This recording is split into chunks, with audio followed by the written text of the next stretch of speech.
Good morning and welcome to Stand with Campbell. I am your mother host, Kathleen Campbell, and I thank you for joining me today on what is a rather chilly day here in New Jersey.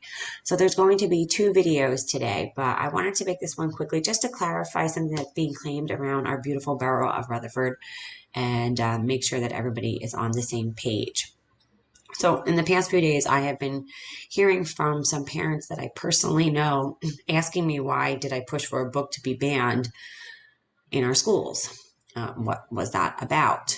Well, I didn't, but it just goes to show you that when your community doesn't agree with what you stand for, like in this case, ensuring the materials your child is exposed to are age appropriate, they create community-driven propaganda as their best recourse to try and get people to side with them.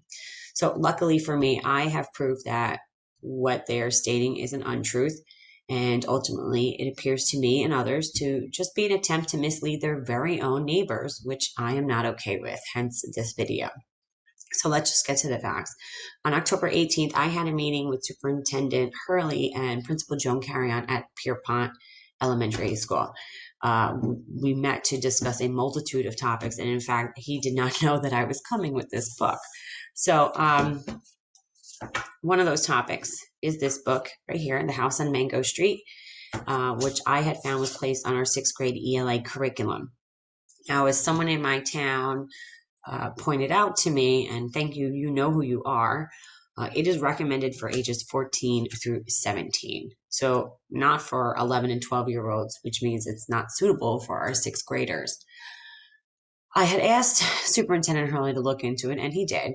In fact, in my video, Small Win Today, which I will include a link to the bio, or excuse me, I will include a link in the bio too for quick access.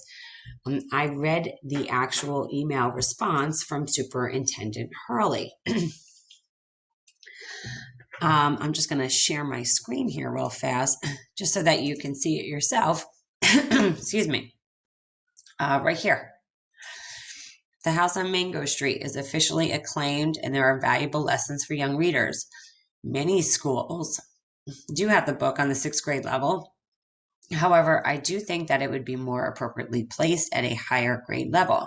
We have put the book in abeyance, removing it as an option for 6th grade. We will review the proper placement of the novel with middle school and high school teachers in the spring for potential use in the, he really meant the 2022-2023 school year. So now for those of you who do not quite understand what an abeyance is, let me try to put it in relatable school terms. If a child has been suspended, then they can't go to school for a certain period of time, but then they get to return. If they have been expelled, they are not allowed to return to the school ever as a student. In regards to the book, it was suspended, not expelled, not banned. So I'm really not quite certain what all the hysteria is about and what the need to put false information out is about. So if you happen to be one of those parents who have heard of this book being banned and me being evidently accused of such, you would need to go back to those people who you heard it from and ask them why they are saying that and what their motivation is, because I cannot and I will not speak for them. If anybody thinks that my intention was to have the book banned, I actually have the meeting from October 18th, 2021 recorded. I don't know if you could see that. No, probably not. I have it recorded on my phone. So if anybody wants to hear when we start speaking about the book, it starts in around 43 minutes into the meeting. And I'd be happy to try to take a soundbite of that and send it to you. Just shoot me an email at standwithcampbell@gmail.com and I'll figure out a way to get that to you so you know exactly what was said. I don't feel it's necessary to play it on this video, but if anybody wants to challenge the facts, then I am more than happy to clarify that for you. So the moral of the story here is don't believe everything that you hear and read on the internet.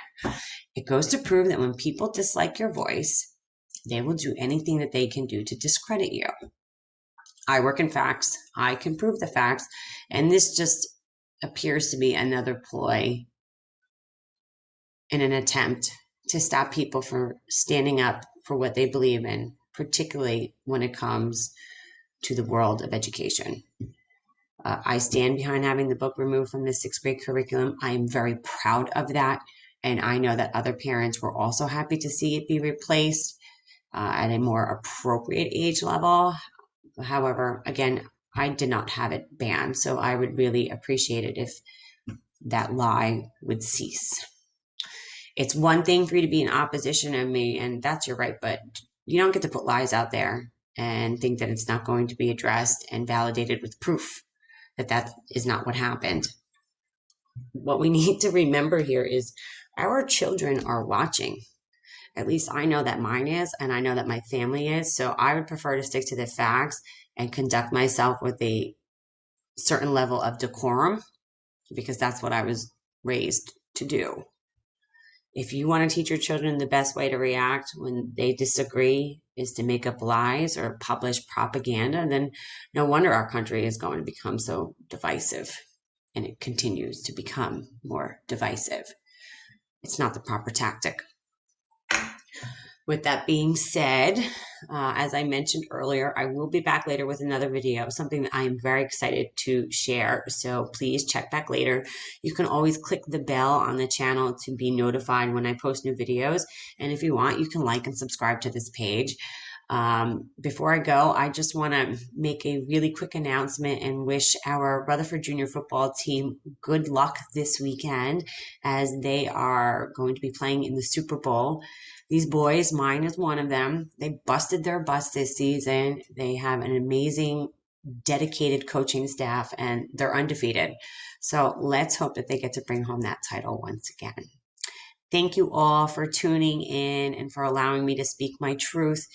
If you have any questions regarding this specific topic, please feel free to reach out to me at standwithcampbell@gmail.com. Thank you all again, and I will see you later. Enjoy your Friday.